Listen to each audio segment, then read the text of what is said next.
The prime minister there on CNN just last hour as a potential tariff war with the United States looms. Government officials are narrowing a list of American products that could be targeted in retaliation if Trump moves ahead with his threat to impose a 25% blanket tariff on all Canadian imports. Sources tell CTV News those products could include U.S. steel, ceramics like toilets and sinks, glassware, and yes, Florida orange juice. How serious is Donald Trump's tariff threat?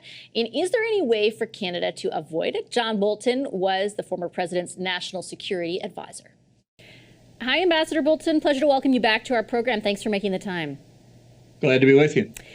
Donald Trump was calling us the 51st state initially a number of weeks ago, and people in our federal government initially as well dismissed it as a joke. But he's now doubled down on that reference a number of times and said just on Tuesday that he would be prepared to use, quote, economic force to make it happen. He also called the border an artificial line.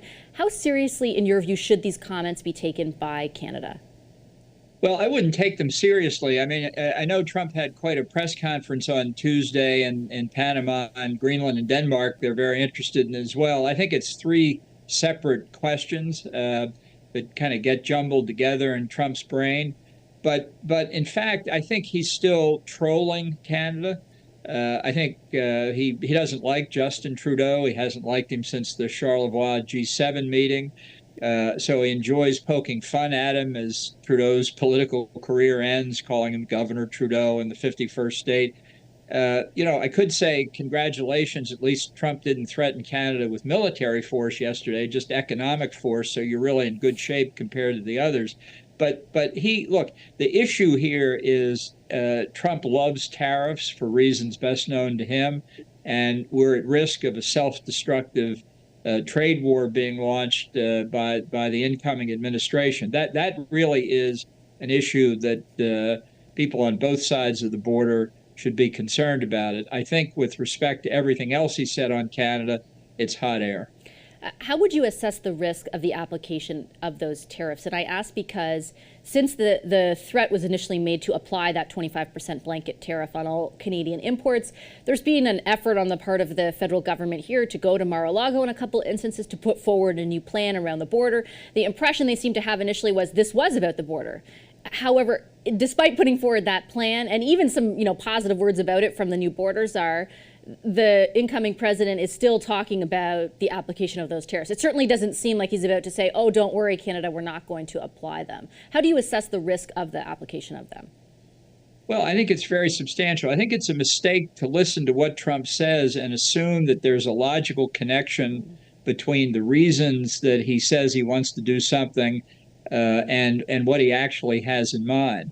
It's like NATO membership. People say, well, if we just spend 2% of our gross domestic product on defense like we all committed to in 2014, Trump won't withdraw from NATO. But you notice at the press conference on Tuesday, he announced that NATO members would now have to spend 5% of GDP on defense.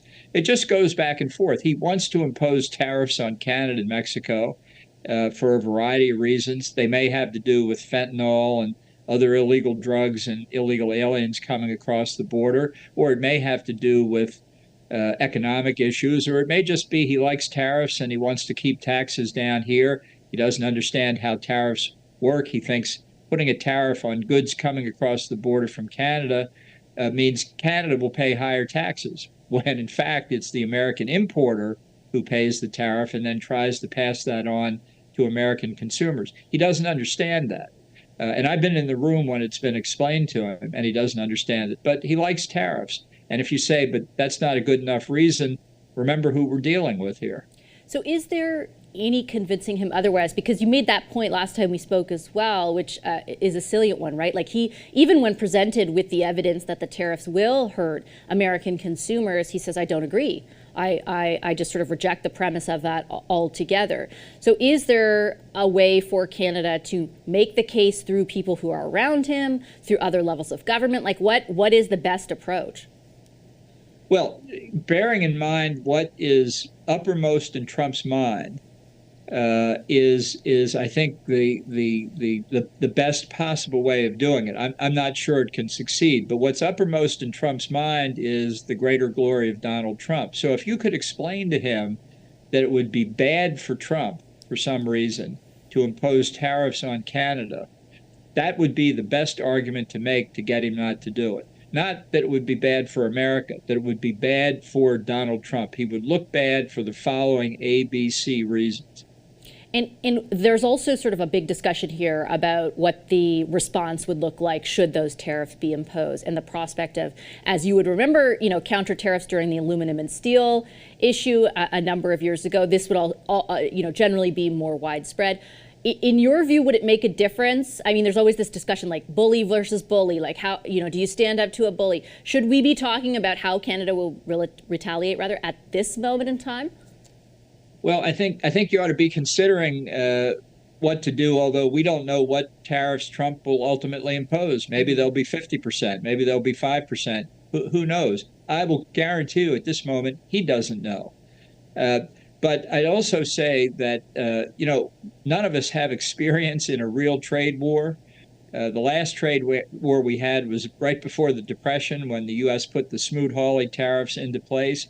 And I know that in many countries in the European Union and China, they are considering kind of tit-for-tat retaliation in terms of comparable tariffs if that's what they face.